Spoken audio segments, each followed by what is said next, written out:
Alright, what's up and welcome to the channel. My name is Hegshot. Thank you for joining us. Because we're doing a K98k review, a Call of Duty gun review, if you're into Call of Duty, please use the link down below. Come over to my other channel where I'm streaming 3 to 4 days a week playing Warzone and hanging out with you guys. Come over and check it out. And you can also check out some of the music that I'm doing as well. Thank you guys. Let's go ahead and get started. Today I just want to kind of show you some of the details and talk about the differences between the in-game version and the real life version. So thank you so much for following the channel. If you're new here, make sure you subscribe and all of that good stuff.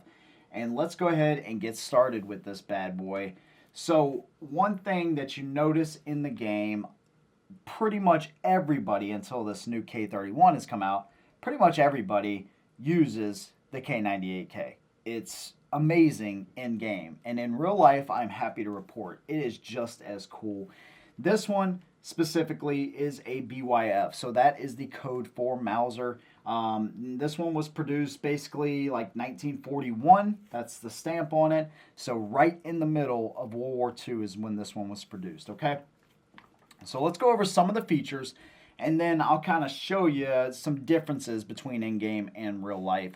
So up front you just have, and this is pretty much how all the rifles were set up for the most part, is you just have this notch right here. And like I said, we're going to have better pictures because it's really hard to show on the table.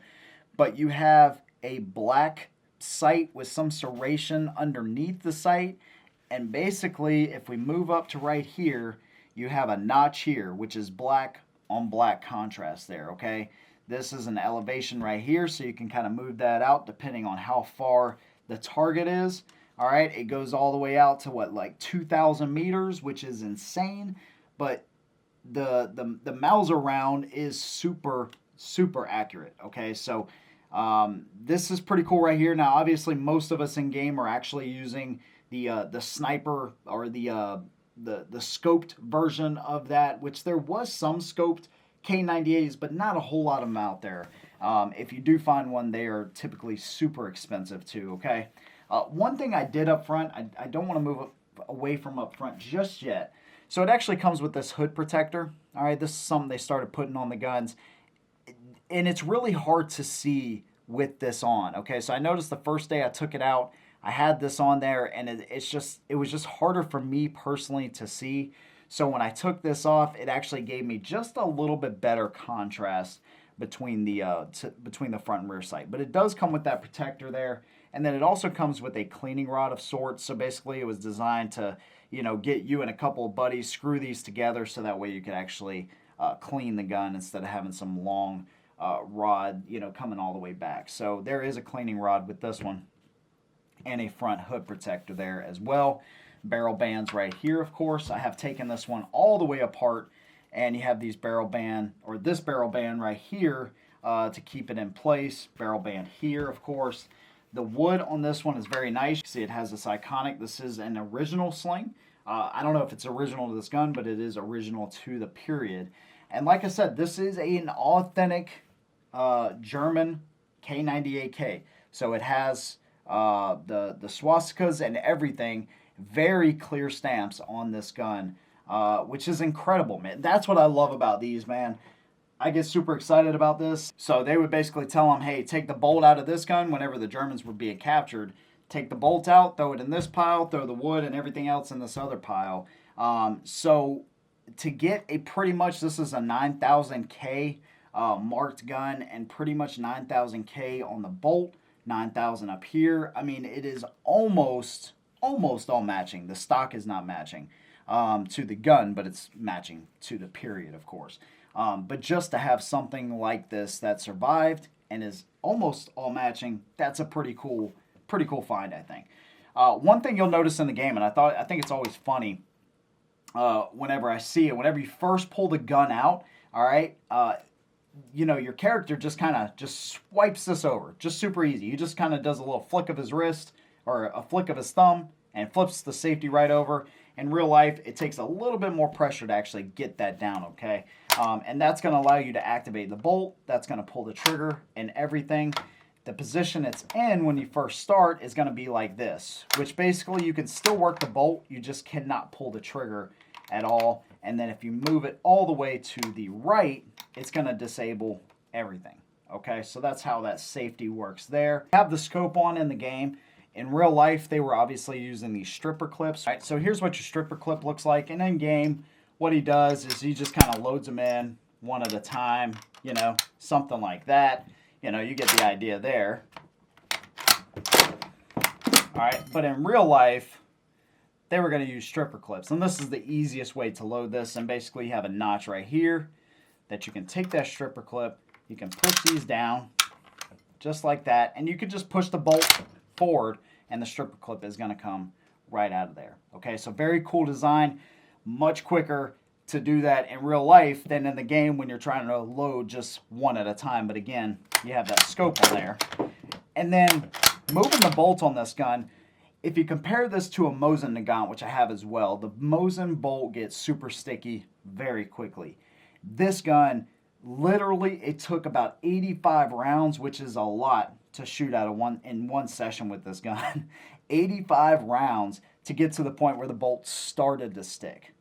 And I could still work the bolt pretty dang good. This is a smooth gun. And this is what basically the Springfield 1903 is based off of. This same bolt. As a matter of fact, Springfield had to pay money to Mauser because Springfield basically stole the design. It was patent infringement or something like that, where Springfield had to pay Mauser money for that design. Okay, so there's a little tidbit. But some of the best sniper rifles and some of the best rifles, bolt-action rifles on the planet, have used this design. And the way this bolt comes out is you just kind of pull this lever right here. And this is what you have here. You have locking lugs here, all right? You have an additional lug back here in case these two up, see you have two lugs right here. Then you have an additional lug back here in case these were to fail, which it would almost be impossible, but there is that chance, of course. So just in case, they put an additional lug right there. And you can actually take this whole thing apart.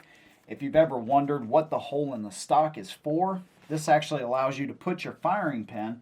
So once you get this piece, you know, once you get the body of the bolt off of it, basically what you can do is then you have your firing pin with your spring, and you can push this down kind of like this, and then that allows you to turn this top piece and get it off of there, and the spring goes right through the stock.